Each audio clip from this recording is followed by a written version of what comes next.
নবীর বেটি ফাতেমা তোমার বান্দি, তোমার যেন মন ভরে ইবাদত করতে পারে।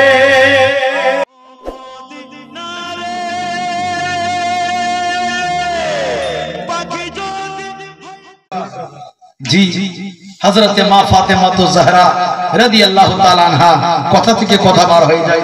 আর 10টা মিনিট দাঁড়ান, একটু ভুলি দিই। হযরতে মা ফাতেমা তো জাহরা রাদিয়াল্লাহু তাআলা আনহা কেমন আল্লাহর বান্দি ছিলেন।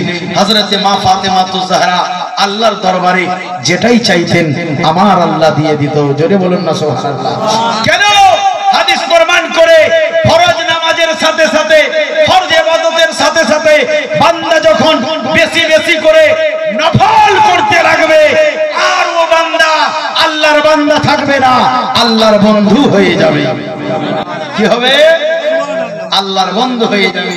আর আল্লাহর বন্ধু হলে আপনি দুনিয়ার মুখে আপনি দুনিয়ার মুখে জানেন, যখন বন্ধু হয়ে যাবে, বন্ধু যার কাছে, বন্ধুর কাছে বন্ধু যদি চায়, ওই বন্ধু তাকে নিরাশ করবে না, নিরাশ করবে না, বন্ধু অবশ্যই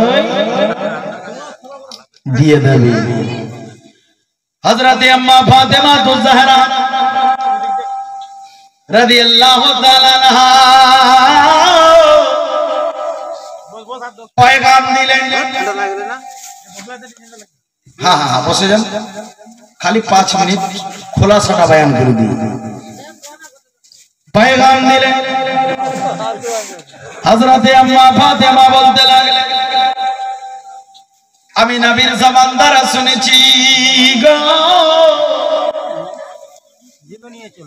আমার দয়ার নবী সরকারি দু আলম সাল্লাল্লাহু আলাইহি ওয়াসাল্লাম বলেছে, একদিন আম্মা ফাতেমা রাদিয়াল্লাহু তাআলা আনহা ফজরের নামাজ পড়ে ঘুমিয়ে আছেন। আমার দয়ার নবী ওই বাড়ির, মানে মা ফাতেমার বাড়ির পাশ দিয়ে যেন চলে যাচ্ছে। নবী আমার মা ফাতেমাকে এত ভালোবাসতেন, একটু আওয়াজ দিয়েছে, ফাতেমা ওই আমার কলেজার টুকরা বেটি, একটু আওয়াজ দাও গো মা। হযরতে মা ফাতেমার চোখ খুলে গেল, বলে আব্বা আসসালামু আলাইকুম। বলে ওয়ালাইকুম।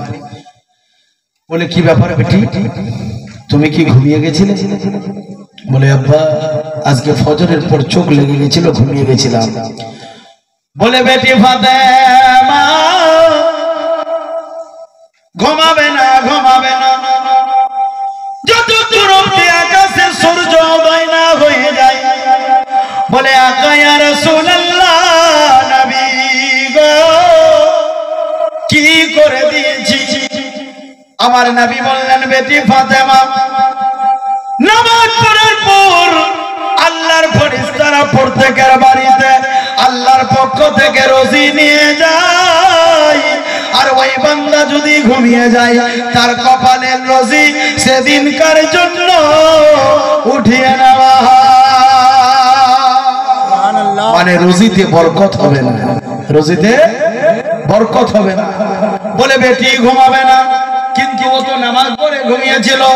মা বোনেরা তো বিনা নামাজ পড়ে ঘুমায়, 8টা বেজে যায় তবু বিছানা থেকে ওঠে না। বন্ধুরে, মায়েরা যদি ফজরের সময় ওঠে, ওযু করে নামাজ পড়ে, আল্লাহ কত দয়ালু। এই তো ঠান্ডার দিনে যখন কলকে চাপবেন, ওই কল থেকে ঠান্ডা জল বার হবে না, আল্লাহর কুদরতে ওই চাপা কল থেকে গরম গরম জল বার হবে, হয় না? আর আল্লাহর কত দয়া, যখন গরমের দিন আসবে ওই চাপা কলকে চাপবেন, ওই কল থেকে ঠান্ডা, ওই কল থেকে গরম বার হবে না, কারণ যে সিজনটা গরম চলছে। আল্লাহর কুদরতে ওই চাপা কল থেকে ঠান্ডা ঠান্ডা জল বার হবে। আল্লাহর কি কুদরত। হযরতে মা ফাতেমা তো জাহরা রাদিয়াল্লাহু তাআলা আনহা पैगाम দিয়েছেন এই কানিজদেরকে নিজেকে এমন করে দুনিয়ার বুকে চালাবে, নিজেকে এমন করে দুনিয়ার বুকে রাখবে যেন দুনিয়াটা তোমার জন্য চিরস্থায়ী না মনে হয়, এই দুনিয়াটা যেন ক্ষণক্ষণ মনে হয়। জোরে বলো। আজি জানে মহতারাম বন্ধু আমার, হযরতে মা ফাতেমা রাদিয়াল্লাহু তাআলা আনহা আল্লাহর দরবারে এমন নামাজ আদায় করতেন। হযরতে মা ফাতেমা বলতেন, হযরতে মা ফাতেমা যখন নামাজ পড়তে লাগতেন, এ আজি জানে মহতারাম, হযরতে মা ফাতেমা একটি সিজদা করতেন আর নবী পাকের মুয়াজ্জিন হযরতে বেলাল মসজিদে নববীতে আযান দিয়ে দিতেন। হযরতে মা ফাতেমা দোয়া করতেন, ওগো আল্লাহ আপনি এত ছোট রাত তৈরি করেছেন রব্বুল আলামিন, এমন লম্বা রাত করে দেন গো আল্লাহ, নবীর বেটি ফাতেমা তোমার বান্দি, তোমার যেন মন ভরে ইবাদত করতে পারে। ওই জন্য তো তাদেরই জন্য আল্লাহ পাক পবিত্র কোরআনে বলেছেন, বিসমিল্লাহির রহমানির রহিম, ওয়াল্লাযীনা ইয়াবিতুনা লিরাব্বিহিম সুজদান ওয়া কিয়ামা। ওরা যারা নিজের রাতকে কাটিয়ে দিল আল্লাহর দরবারে সাজদা করতে করতে এবং কিয়াম করতে করতে, তাদের উপরে আল্লাহ পাকের দয়া করুণা রহমত অবতীর্ণ হবে। জোরে বলুন সুবহানাল্লাহ। তো বেরাদারানি ইসলাম, মায়েরা যদি নামাজ পড়ে, বাবেরা যদি, বাবাজি ভাইয়েরা যদি মাওলা আলীর গোলাম হয়ে যায়, ওই বাড়ি বাড়ি থাকবে না, ওই বাড়ি জান্নাতের মতো হয়ে যাবে।